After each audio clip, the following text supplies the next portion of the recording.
I don't want you guys to fund me doing lunar missions and then use that to like prove that the SSTO works. I don't want to do that.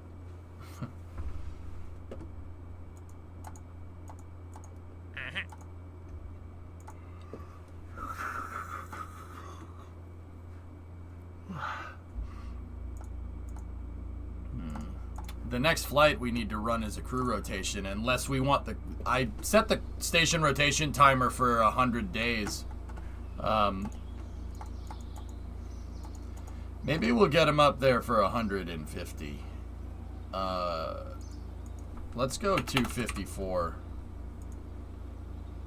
Yeah, that makes more sense. I think my original plans were 150 days anyway, so... Wait, when did you say you were fixing the large SSTO? Tomorrow or after Route 154? I don't know, man. Yeah, exactly, Kralani. I want to fund these missions myself. Once I prove that the SSTO is operational, then we get a contract. Then we get a chat contract for it. The other thing is, guys, I'm not going to lie to you, and this is just kind of a good coincidence, is I went lax on the Kerbal deadlines as I started getting Route 154 ready to go. So, yeah. What exactly is Route 154? Nat, I bought a truck. I bought a 97 F-250 from the Hoonigans. I don't know if you know Ken Block, like skidding cars around. I bought a truck from them because I know some of them via Twitch. And long story short, I bought a truck sight unseen on the other side of the country. And I'm going to stream fixing it, and then I'm going to stream driving it home. 3,000 miles from Los Angeles to Boston. I want to see if Twitch is into doing road trip streams, road trip IRL streaming, so that's what we're going to do.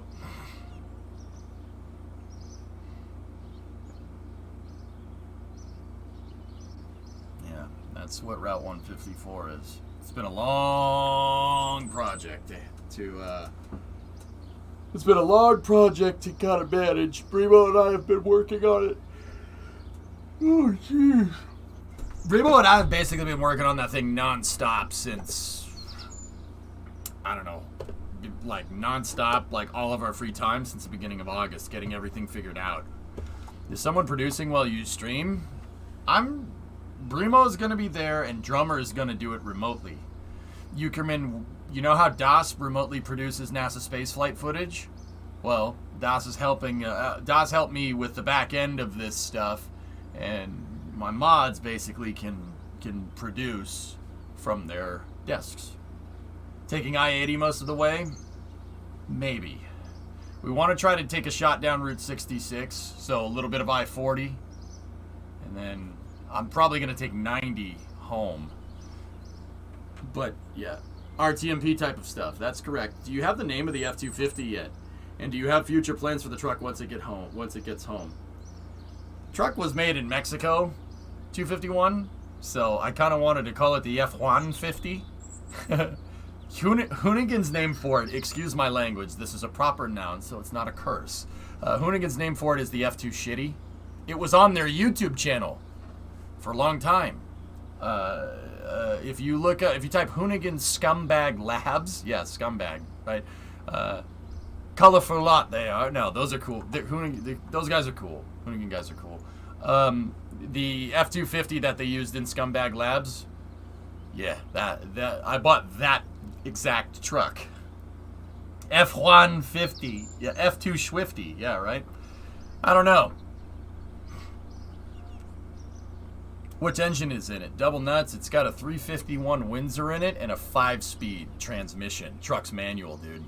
That's the reason why I bought it, because it's a shifty boy. Yeah, the one that's in Thomas's link. Call it Bert, because it cannonballed it? I don't know. F2 Shifty. Oh, that's so good, dude. F2 Shifty.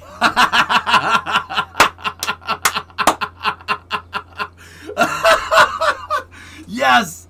That's such a good name, dude. Okay.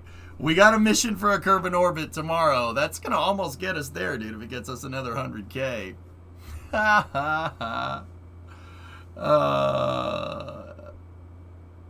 Everyone drives stick here where I come from, man. Yeah, I know. In America, though, manuals are rare, and it's disgusting. The F2 Swifty. Want to build the new probe tonight? It doesn't need one, John. That mission is the exact same one. Magnetometer and mystery goo, so... Yep. Alright, dudes. I think we're actually completed all mission objectives. Pretty good. If you were to swing through Chicagoland, I'd buy you two a beverage. And I'm thinking you'd want to avoid this area probably. Yeah. Out here, autos are too expensive for the plebeians. Dude, in the States, Charney, they flooded the market with automotive transmissions. You could drive the probe out. Good job today. I already X'd out of the game, man. I think I'm just gonna start racing a little bit on the earlier side tonight. But everything is looking good, dude. We'll get that mission done tonight. That should get us up to about 700K. And provided nobody releases the another draft environmental assessment tomorrow, I'll oh wait, we got Minecraft for early hours tomorrow. Okay. Yeah, we can only run one mission tomorrow, which kind of sucks, but hey, whatever. Did you say you're taking 90 west? East, demo. I have a one-way plane ticket from Boston to LA next Wednesday. One-way plane ticket, baby. All right, Louie. See you, buddy. I got a one-way plane ticket, and the truck's in Compton, straight out of Compton.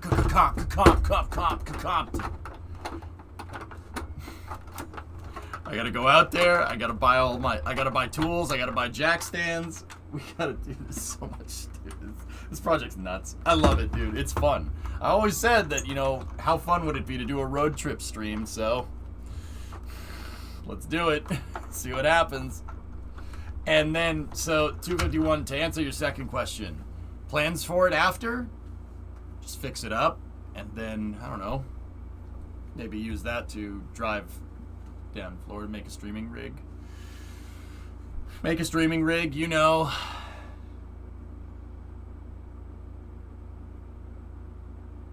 Yeah, Splashdown is going to eat up time tomorrow. Splashdown will be space news, dude. Yeah, man. Actually, yeah, tomorrow is going to be Minecraft. Yeah, Minecraft, and then I'll take a break. Then KSP. And KSP will take the space news segment, and then Splashdown will be the rest of the night. Pretty much. That probably will carry us all the way to GTA, dude. To be honest with you. But yeah. Yeah, Minecraft into KSP. Oh, man. Dude, we have a hell of a schedule tomorrow. It's Hunt the Streamer tomorrow. Yeah, Hunt the Streamer's on. I talked to Pie Guy the other day. We're good. New video from Dragon.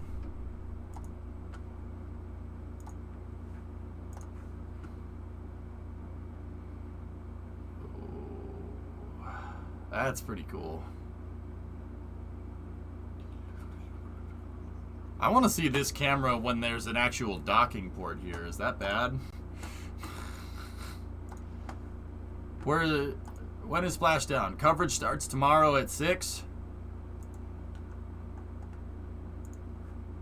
Coverage starts tomorrow at 6, and it's splashing down in the Atlantic Ocean.